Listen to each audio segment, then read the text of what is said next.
Hi, I'm Anthony from the Writers Resource Centre. If you have any questions about writing and publishing, the best person to ask would be a published writer. They know because they've experienced the ups and downs of this sometimes long road. So I decided to do just that and begin our author interview segment. For this we'll be meeting with writers and asking them directly how they got published, what they had to do, and what they thought were the key ingredients to completing and publishing their own work.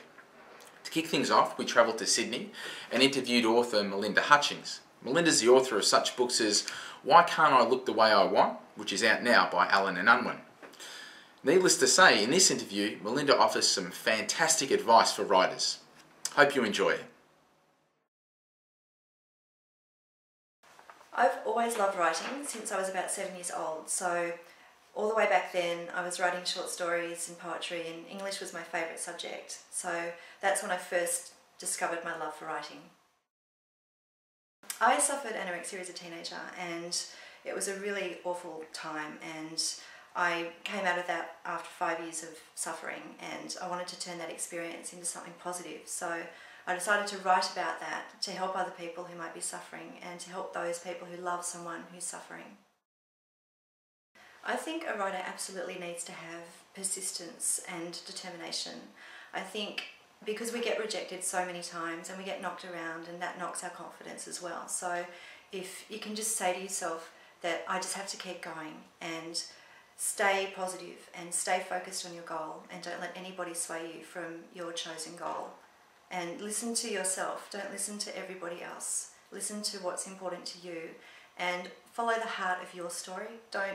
If somebody critiques your story and they give you some really constructive feedback, but some of it that you don't agree with, then just don't take it on. You don't have to take on every single bit of constructive feedback that you receive.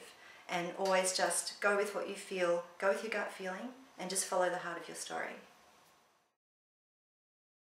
Personally, I've had so many rejections. Rejection slips arrive in the mail, or they come into my email box, and every time I get one, I always have that moment of like, and then this rush of disappointment. And I want to be able to say, just have a thick skin and let it roll off your back, but that's not realistic, because when you get a rejection, it does hurt, because you've put so much of your heart and soul into your work, and you've put it out there, and somebody's come back and said no.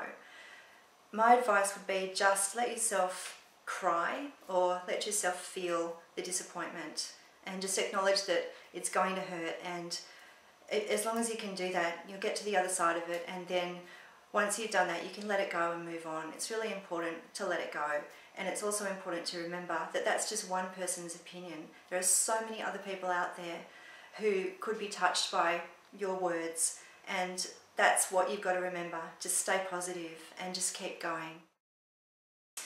My favourite book for writers is this one. It's Writing the Breakout Novel by Donald Mars.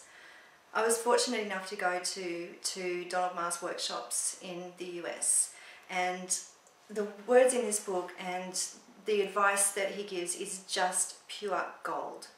So for anybody out there who's writing fiction, this book and Donald's newest book is called Fire and Fiction, and I highly recommend them.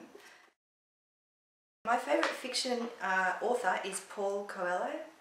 I loved The Alchemist. I thought that was just a fantastic story. I also love Belinda Alexandra and Tara Moss and Jacinta Tynan and all my other friends that I